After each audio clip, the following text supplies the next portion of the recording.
Magandang araw. Welcome po sa bagong episodyo ng Panitikan sa panahon ng pandemya at gayon din sa ganap.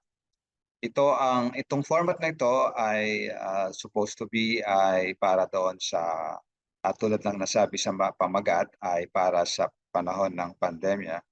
Ngunit natapos na ang pandemya ng isang taon at tayo ay nasa panibagong normal. Pero yung format na ito ng talakayan, ng panitikan at paminsan ay pagtatanghal ng mga teksto ay isang format na naging napakamabisa sa panahon na tayo ay nasa bahay lamang at may restricted na mobility. Pero dahil itong format nito ay naging mabisa dahil sa pagla-livestream sa Facebook, sa YouTube, at nakakarating ng mabisa sa higit na mas maraming tao sa kumbinyenteng paraan ay nagpasya ang UPICW na ipagpatuloy ito. At ngayong taon pa lamang na ito ay kailangan naming magsagawa o magtanghal ng mga mahigit sa 20 episodyo ng Pan at Ganap. At ngayon na isa na namang panibagong kaya tuloy-tuloy ang pagtatanghal na ginagawa ng UPICW sa format na ito ng pagtatanghal ng panitikan online. Kaya't ngayon ay mapapanood natin, maririnig, maaari tayong lumahok dito sa episodyo ng mga Pan at Ganap. Welcome po. Ako po si Joey Bakiran, ang Director ng UPICW. Ay! Tuwang-tuwa si Shelo nang mapunta ang isa sa mga tuta sa kaibigan niyang si Karen. Pinili nila ang kaisa-isang lalaking tuta na pinangalan ng Arrow. Dahil kasing bilis nito ang isang isang palasokong tumakbo. Ops. Teka muna. Yan ang kasukdulan ng kwento pero saglit nating puputulin Kasi may tanong ako sa inyo. Mahilig rin ba kayo sa mga aso? Magaling! Kasi ang ikukwento ko sa inyo ay isang bata na mahilig rin sa aso. Ang pamagat ng kwento natin ngayong araw, Cristina Pantoja Hidalgos, si Shelo at ang asong si Stella. Ito ay adaptasyon ni Eugene Y. Evasco at guhit ni Tokwa S. Peña, Florida. Ito ang ganda ng book, di ba? Gusto niyo nang makinig? Tara, umpisahan na natin! May isang batang nagngangalang Shelo. Ito siya, Oy, ang ganda naman ni Shelo, di ba? Ang cute-cute ni Shelo. Mahilig siyang mangolekta ng mga bubot tulad ng tansan, basag na tasa, pollen, at saka, ano ba kaya? Magagandang bato! Ayan, maririkit na bato! At syempre, mahilig din si Shelo sa mga pabibi! Hoy! Naririnig ko yung alo ng dagat! Kaya naman pala, paborito ni Shelo ang mga pabibi! Aliw na aliw siya sa mga laruan at manyika! Ngunit, higit sa lahat, pinapangarap niyang magkaroon ng isang alaga. Ano kaya yung pinapangarap niyang alaga? Nakikita niyo ba? Ay, ang galing! Siguro na alam niyo na kung ano yung gusto niyang alaga. Naisip niyo na ba? Isipin natin. Sige, alamin natin. Kakaiba sa mga karaniwang bata si Shelo. Nag-iisa siyang anak. Hindi siya lumaki kasama ng mga kamag-anak. Palipat-lipat sila ng tahanan at paaralan. Palipat-lipat, parang palipat-lipat. May trabaho ang kanyang ama na kailangang manirahan sa iba't ibang bansa. Gustuhin man niyang dalhin ang mga paboritong laruan at manika, hindi niya nagagawa. Mahirap ding magkaroon ng alagang hayop dahil sa palaging pangingipang bansa. Ito, ayan lagi silang lumilipat ng bahay. Ay, ang hirap naman yata. Ito nga yung sabi ng nanay niya palagi. Dalhin mo lang ang mga kailangan-kailangan.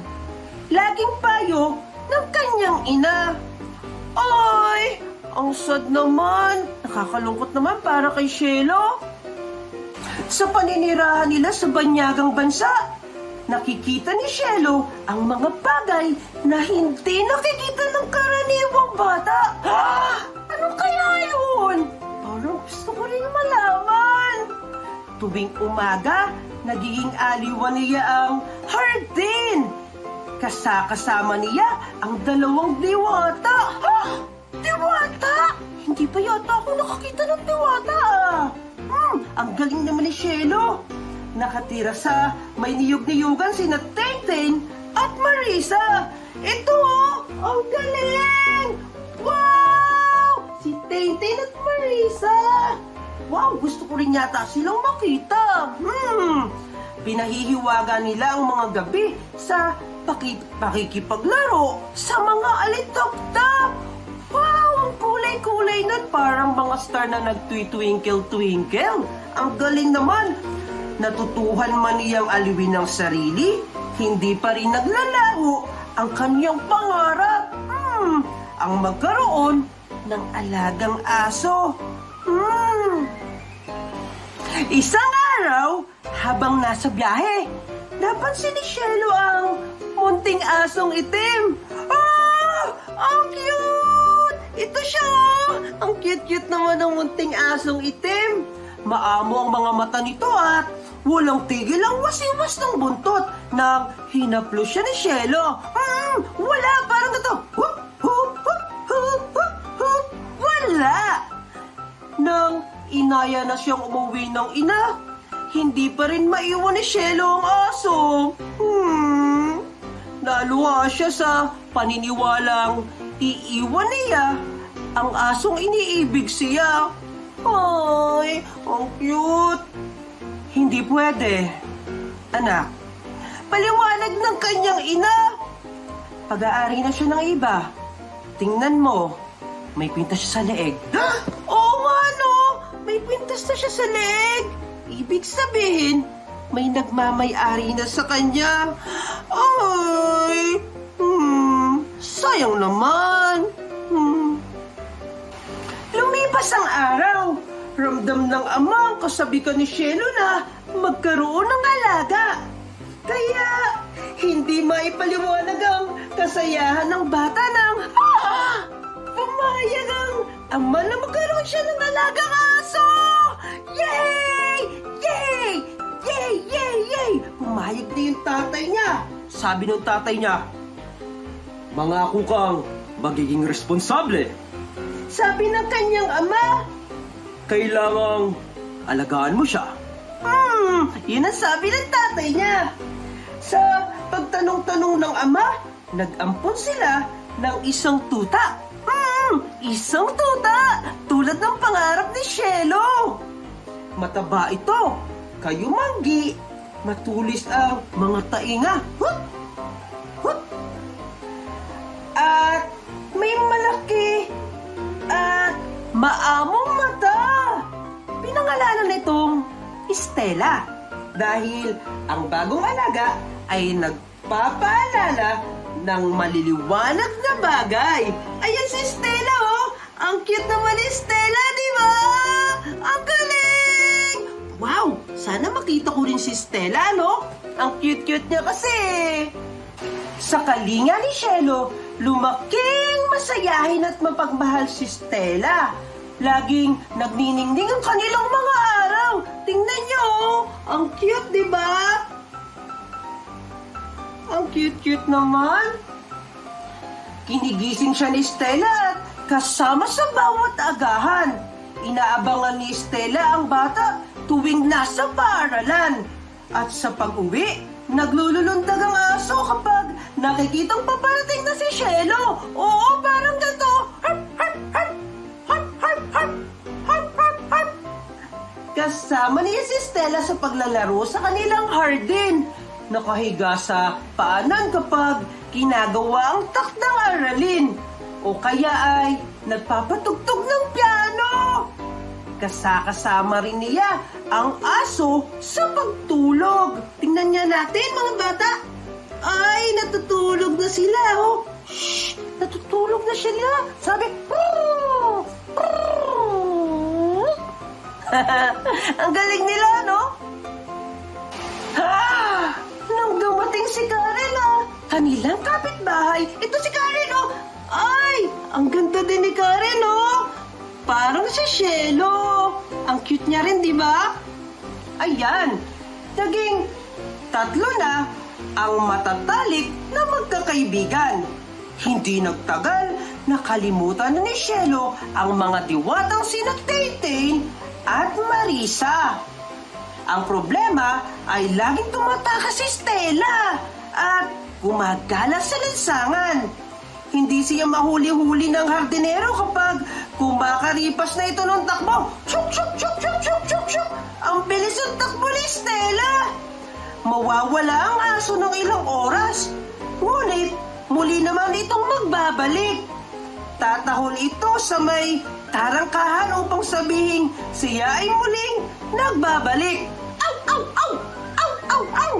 Galing naman ni Stella, mga bata. Ay! Naminto kong tiyan ni Stella. Natuklasan nila kung bakit laging lumalabas ang alaga. Magiging ina na ang alaga ni Shelo. Nung una, nag-aalala si Shelo na ipaampon ang mga tuta ni Stella. Pakalabis itong ikalungkot ng inang aso kapag nawalay sa kanyang mga tuta. Oo nga, no? Pag nahiwalay yung mga tuta dun sa nanay na si Stella, baka malungkot si Stella. Pakalabis itong mga lungkot kapag nawalay sa mga anak, no? Pero, paglaon, tinulungan niya ang ina na maghanap ng mga karapat-dapat na mag-ampon sa mga tuta. Wow! Sana mabigyan din ako. Gusto ko rin kasing magkaroon ng alagang tuta. Kayo din? Tara!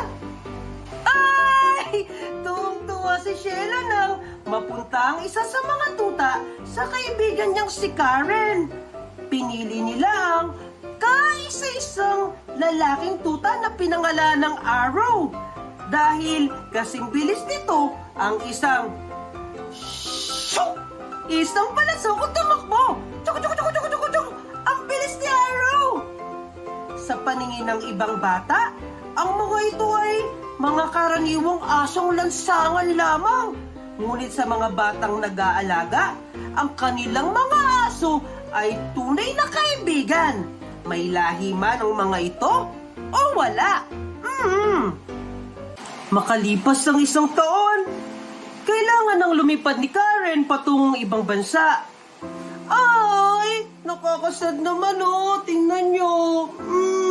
Sad sila. Ayan, oh. Kailangan nang umalis ni Karen. Magkakahiwa-hiwalay na ang magkakaibigan. Nangako naman ang magulang ni Karen na makahanap na sila ng bagong pamilyang mag-aalaga kay Arrow. Inalo naman ng ina si Shelo. Magkikita ang muli kayo ni Karen. Anak, hindi talaga kayo lubusang magkakahiwalay. Pwede mo siyang sulatan. Malungkot na balita ang laman ng unang lihim ni Shelo para kay Karen. Ito, malungkot na naman. Palagi na lang malungkot. Ano kaya yung laman? Naging sakitin si Stella. Naging sakitin si Stella. Hindi batid ng veterinaryo kung ano ang malalang sakit nito. Tingnan niyo. Ano kaya ang sakit niya? Tila walang epekto ang mga ipinaiinom na gamot sa alaga. Wala talaga. Kilalang matiisin ng mga aso. hindi nila pinakikitang nasasaktan sila. Hindi talaga. Hindi man lang umuungol at ngumungoy-ngoy si Stella. Ngunit kitang-kita ang kaniyang pagdurusa. Hindi na siya maliksi tulad ng dati. Nawala na ng kinang ang kanyang balahibo at lumamlam na ang mga mata. Tingnan niyo si Stella, oh. Oo nga, no? Di na siya kasing sigla ng dati. Ngunit tuwing umaga, kinigising pa rin niya si Shelo. Ganun pa din. Hinahatid niya ang bata hanggang tarangkahan tuwing papasok sa paaralan at sinasalubong sa bawat pag-uwi. Tingnan niyo, oh. Ayun, oh. Ganun pa rin. Katulad ng dati. Kasama niya ang bata tuwing kakain at manunood ng programa sa telebisyon. Isang araw, malumanay na kinausap ng ina si Shelo. Anak, humihina ng huminga si Stella. Gusto mo ba siyang nakikitang nahihirapan? Nagpasya ang pamilya na gawin ang pinakamabuti para kay Stella. Yakap-yakap ni Shelo ang pinakamamahal na alaga habang tinuturukan ng veterinaryo. Inaawitan ni Shelo si Stella ng paboritong awiting pampatulog. La la la la la la la la la la la. Ang lungkot ni Shelo para kay Stella. Hinaplos niya ang ulo at balahibo nito. Tinitigan niya ang malamlam na mga mata ng aso hanggang sa tuluyan na itong pumikit. Ganito. Nalulungkot ako para kay Shelo at Stella. Kayo rin ba? Natutuhan ni Shelo ang unang aral ng pagmamahal. Kapag may naghahanap, may dumarating. Kapag may naliligaw, may nagbabalik. Kapag may lumilisan, may pumapalit. Isang araw, may asong hat hat hat hat hat hat tumatahol sa kanilang bakuran. Dagdag ito ng kamot at galos. Payat ito at may putik na mga paa. Gitlang-gitla ang ina at kagad tinawag ang kanyang anak. Si Arrow! Bumalik si Arrow! Tumulo ang luha ni Shelo sa asong agad na paa mo ng kaniyang mga yakap. Ito na ang wakas ng kwento.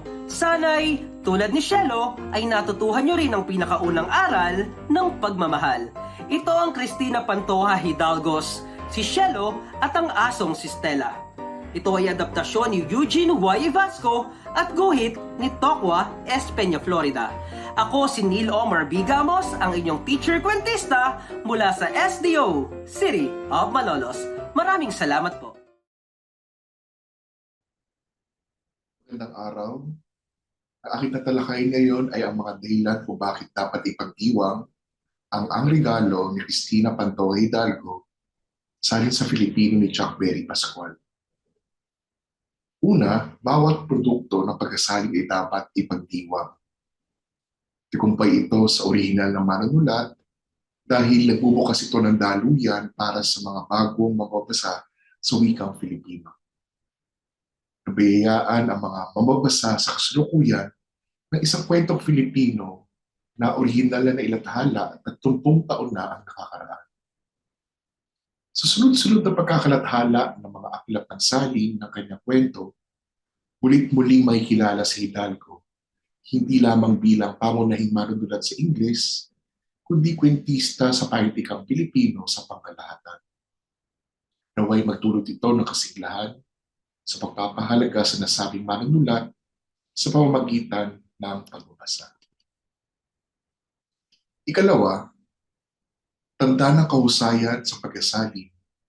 Ang hindi ito ipinapaalala sa mga mababasa na ang binabasang teksto ay isang salin. Napagtagumpayan ito ni Chuck Berry Pascual, magaang basahin ang kanyang teksto. Ginalang niya ang orihinal na teksto sa Ingles sa proseso ng kanyang pagkasaling wika. Napanatili niya ang estilo at ang tinig ni Hidalgo habang itinatatak ang sariling marka sa gawain ng pagkasalin. Gamit ang wikang Pilipino ng kasalukuyan, hindi tumahak ang tagasalin na gumamit ng makaluma, matulain o pampalitikang wika. Ibig kasing makatulong sa pag-unawa ang mga iyon, maaaring maging hadlang ito sa pagkakaunawa ng mga mambabasa. Isinaalang-alang ni Pascual ang kanyang audience. Para saan nga ba ang pag-asalin kung hindi naman ito mauunawaan ng kanyang target na mambabasa? Ikatlo, may tuturing na modernong fairy tale o kaya na may pabula o fable ang kwentong Ang Regalo. Sa unang 3 talata ng kwento, masusumpungan ang wika at teknik ng pagsisimula ng mga literary fairy tale sa mga bansang Europeo gaya ng France at Denmark. Kung uugatin ang mga bukal at impluwensya ni Hidalgo, bagay na rin sa kanyang memoir o talambuhay, natukoy niya ang mga pahitikang kinusumo at naibigan niya mula pagkabata hanggang kabataan. Lumitaw sa aklat na mga kwentong bayan para sa gabing maulan ang mga impluwensya ng mga nabasang iyon. Sa kwentong Ang Regalo, masusumpungan ang mga sumusunod na elemento at tropo ng isang fairy tale. Una, pagkataglay ng mahiwagang tauhan o fairy godmother. Pangalawa, pagkakaroon ng mga pagsubok sa taglay na kabutihan ng bida. Ikatlo, pagbibigay ng gantimpala sa busilak o dalisay na puso. Ikaapat, pagtupad sa hiling pagkaraan ng mga pagsubok. Ikalima, ang bida ay nahaharap sa sabot-saring pagsubok sa buhay. Ikaanim, may rurok o climax na inilalagay ang bida sa isang mapanghamong pagpapasya. At panghuli, ang pananaig ng kabutihan, pagmamahal at pagpapahalaga sa buhay at mga mahal sa buhay. Sa pamamagitan ng paggamit ng teknik na mala fairy tale at pagkatampok ng lunan at sensibilidad na Pilipino, hindi na banyaga sa atin ang mga kwento kahit pa sabihin ito'y orihinal na naisulat sa Ingles at may mga banyagang impluensya. Hayaan niyong basahin ko ang sipi ng unang talata na kung papansinin ay napapanahon at makadaragdag sa talakayan hinggil sa ating kasaysayan sa ilalim ng batas militar. Maligalig ang panahong iyon. Isang malupit at tiwaling diktador ang naghahari sa naghihirap na bayan at ang kanyang pag-iral ay sumasalanta sa lahat. Tila berdeng putik ang umaagos mula sa kanyang palasyo, ang kasamaan, para sirain ang pinakamalayong burol at pinakatagong lambak. Sapagkat hindi kinikilala at pinapahalagahan, parang mga halamang nalalanta dahil walang init na linis na hangin, ang mabubuting kaisipan at gawain. Interesante ang sali ni Pascual sa Tales ni Hidalgo. Mga kwentong bayan ang kanyang pantapat para dito. Sa unang sipat, malaki ang pinagkaiba ng fairy tale sa kwentong bayan. Para sa aliwan ng mga burgis ang mga fairy tale. Tampok nito ang mga protagonistang mula sa naghaharing uri. Samantala, ang mga kwentong bayang Pilipino ay nagtatampok ng mga karaniwang tauhan at ang kanilang pang-araw-araw na espasyo at buhay. Mahiwaga dahil pantastiko ang mga tale, samantalang mahiwaga dahil nagwawagi ang karaniwan sa mga kwentong bayan. napakapisa ng pagkakasali ng pamagat na ito. Patiti Pascual ang mga tradisyong pampanitikan ng daigdig at ng Pilipinas. Para sa isang karaniwang tagasali, maaari niyang isali ng pamagat na mga kwento para sa gabing maulan, no? Para sa original na pamagat ito sa Ingles. Ngunit sa pagdaragdag ng bayan para sa kwentong bayan, naging tapat ang tagasalin sa intensyon ni Hidalgo na hindi lubusang tagusunod sa tradisyon ng fairy tale, kung hindi isang proyekto na makapag-aambag sa paraan ng pagkukwento na may hiwaga at may kabuluhan. Ikalima, bakit kwentong bayan? Tingnan natin ang isang ebidensya mula sa isang sipi sa kwento. Narito ang sipi. Ilang mabubuting tao na lamang ang naiiwan sa bayan. Nagtangka silang mabuhay ng payak at tahimik. Ang kapayakan mismo ang kanilang pagtutol laban sa walang habas na karangyaan ng pamumuhay na gusto ng diktador sa kanyang maluhong asawa at sa kanyang hindi mabilang na mga kalagudo. Isang mabuting tao si Manuel. Kahulma ng tauhang si Manuel ang maraming bida sa ating mga tradisyonal na kwentong bayan, maging sa mga modernong kwentong bayan na masisipat at mababasa sa mga kwento ni Lola Basyang na naunang nalathala sa magazine ni Wayway noon pang panahon ng Amerikano. Nilikha ni Hidalgo si Manuel na bagaman hindi perpekto, napapaligiran ng tukso at nasa bingit ng pagkakasala, ay nagsikap at sinagip ang pamilya, ang buhay at ang pag-ibig. Hindi pinili ni Manuel ang sariling kapakanan. Ipinamalas niya ang walang pag-imbot na pagmamahal gaya ng mga bida sa ating kwentong bayan na laging iniisip ang kapakanan ng buhay at ng bayan. Exemplar si Manuel ng pinapahalagahang kilos, ugali at desisyon ng pamayanan, kahanay ng mga tauhang sina Carangcal, Pedro Penduko, Pandacotyong, Periking at Rosa Mistica sa ating panindigan. Ika-anim, bukod sa pagbabasa sa kwento gamit ang kaalaman sa panikang bayan at fairy tales, kapaki-pakinabang din talakayin ang pagkalalaking Pilipino. Sa panimulang pag-aaral na mga pagkalalaki sa panikang Pilipino ni Aurelio Kawili kaugnay sa mga imahen ng lalaking tauhan sa mga kwento at nobela, natukoy niya ang mga sumusunod. Kahinaan ng lalaki na magpahayag ng saloobin at ang mabigat na inaasahan sa lalaki na magtaguyod ng pamilya kung kaya humahantong ang tauhan sa mga bisyo tulad ng paglalasing o kaya na may pagbabantang magpakamatay. Si Manuel sa kwento ay may karakterisasyon batay sa pag-aaral ni Kawili. Apat na pangunahing suliranin ang kanyang kinakaharap. Ang lipunan na ayon sa kwento ay mapanglaw na bayang iyon na tumutukoy sa sitwasyong pampolitika at ang ekonomiya sa Pilipinas noong panahon ng diktadura. Ang mga inaasahan sa lalaki bilang pati de pamilya o haligi ng tahanan, ang kamatayan ng kanyang aktivisang anak, at ang kasawian sa unang pag-ibig. Dagdag pa sa kwento, noong malapit nang ipanganak ang pangalawang anak na lalaki ni Manuel, wala siyang trabaho, walang pera, at tuluyang tinapakan ng pagkatalo.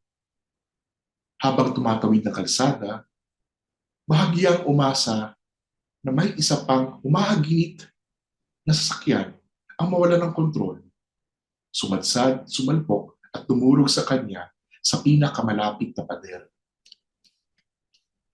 Panahon ng kailangan upang rebisahin ang imahe ng lalaki sa panitikan at tumika ng bagong uri ng pagkalalaki sa lipunan. Mga lalaking madaling magpahayag ng emosyon. mga lalaking tanggap ang kanilang kahinaan at hindi ito kinukubli sa mga taong malalapit sa kanya. At mga lalaking humahanap ng suporta alang-alang sa kanyang lusog isip o mental health. Ikapito at panghuli, nais kong tapusin itong panimulang pagbasa sa pagtukoy sa halagahan na kailangan sa panahon ngayon. Para sa akin, ito ang birtud o ang regalo na kwento ni Hidalgo kung ating babasahin bilang isang kwentong bayan o fable. Narito ang pinaikling kong sipit ng angking pasalamat o gratitude ni Manuel kung kaya nakayanan niyang mag-alay din ng kabaitan sa bandang huli ng kwento. Ayon sa kwento,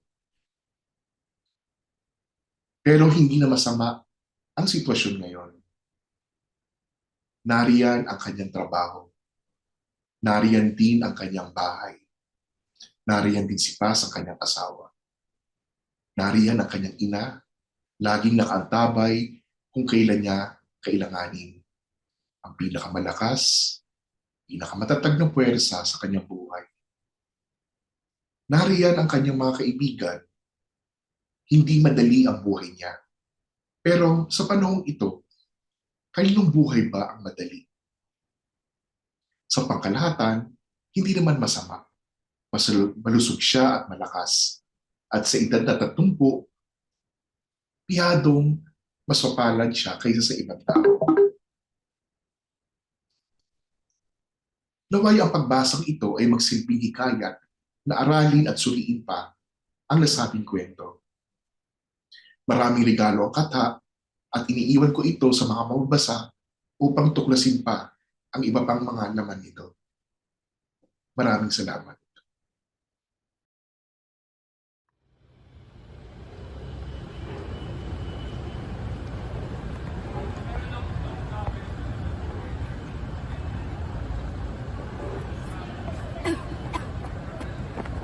Uy, Nay! Ayos lang po ba kayo? Baka po inaatake na kayo sa puso. Naku, huwag ka mag-alala. Ayos lang ako. Malayo to sa dito ka. Baka gutom lang to. Gutom. Ganun ba, Nay? Doon po, Nay. Meron po nung kainan. Tara po, tulungan ko na po kayo. Huwag na. Baka makaabala pa ako. Sige na, anak. Mauna ka na. Hindi po, Nay. Ganito na lang. Samahan niyo po ako. Kakain po tayo. Sige na po. Sige na nga, anak. Dahan-dahan lang po, Nay, ha? Sige po. Ayan. Maraming salamat sa pagbili ng santasang kape para sa akin. Wala akong naman, Nay. Dapat nga ho, umorder pa kayo ng marami. Total, birthday ko naman ho. Jesus! Ang bobola ka, no? Birthday mo ba talaga? Oo, Nay. Sa katunayan nga po, marami po akong inaasahang bisita. Wala dapat pala hindi kita istorbohin. Ako, Nay, okay lang po yun. Tsaka matagal ko na po silang kilala at naging kaibigan. Madalas din po kaming umaabot ng madaling araw. Kung gano'n naman pala, sige, papayag na ako. Sige ho. May naisip po pala ako na bakit hindi na lang po kayo sumama sa akin? Kain po kayo sa birthday ko. Okay na to, anak. Sapat na tong nagawa mo para sa akin ngayong gabi. Wala naman pong problema kung sasama ka po sa akin eh. Inaasahan din po kasi ng asawa ko, si Paz, na maraming dadalo ngayon sa birthday ko. Alam ko naman yun, Manggit. Salamat ulit, ha? Paano ka palang makakauwi? Kung ginamit mo na palang pambili ng pagkain ko yung pamasahe mo pa uwi. Kilala kita, Manuel. At marami rin akong alam tungkol sa'yo. Alam mo, sa katunayan nga pinadala ako para magbigay ng regalo sa'yo. Teka ho, pinadala? Nino? Hindi na importante yun. Ano ba ang gusto mo? Ay, ganito na lang. Di na importante kung maintindihan mo kung sino at ano ako. Hindi rin importante kung paniniwalaan mo ako. Kung peke ako, kung manloloko, kung budol-budol, o kahit na baliw. Di wala kang makukuha, di ba? Pero, kung totoo ang sinasabi, hindi makukuha mo yung inaasam na hiling mo. O, ano ang mawawala sa'yo, di ba?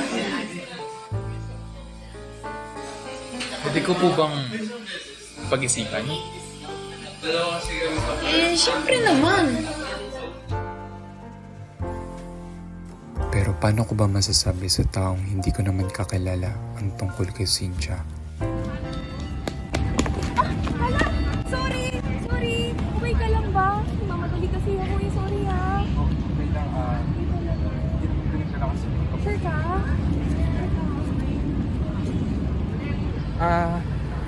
Ako pala si Manuel. Ikaw? Anong pangalan?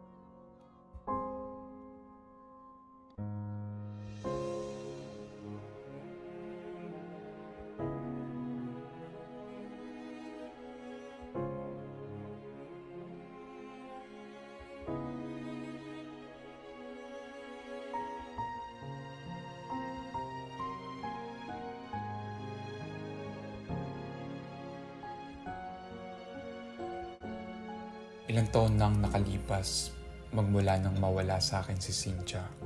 Hanggang ngayon, hindi pa rin ako makapaniwala na nalampasan ko ang pagsubok na yun.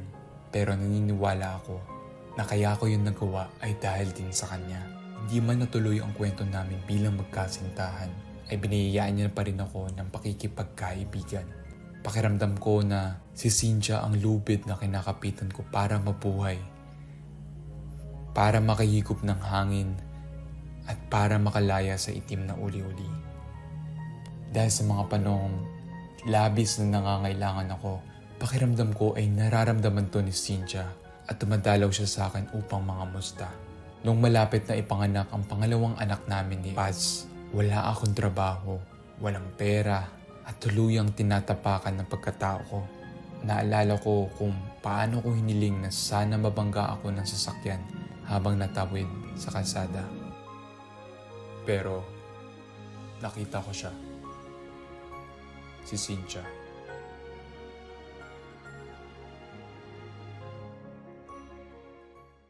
Uy! Manuel! Ikaw pala yan. Tagal na natin hindi nagkita ah. Para saan akong babae? Ikaw, kumusta ka na? Ano nang pinipinta mo ngayon? Minsan, naaalala ko ang estrangherong nakilala ko noon at naiisip ko sa sarili ko na kaya ko bang sabihin lahat ng to sa taong hindi ko kakilala? Mahingi ko ba si Cynthia sa isang estranghero? 50 years old na ako at konti na lang panahon ko sa mundo. Sa totoo lang, hindi naman ako natatakot dahil alam ko naman na darating at darating talaga ako sa puntong yun. Pero may isang bagay akong kinakatakutan, ang hindi makita at makasama si Cynthia sa natitira kong oras sa mundo.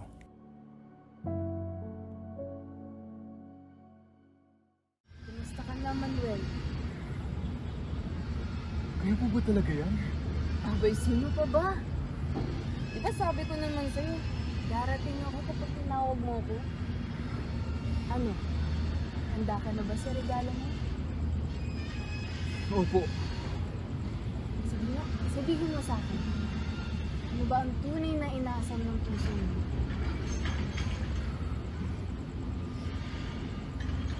Gusto ko maging akin si Cynthia bago pa siya mawala sa akin habang buhay. Halika nito, Manuel.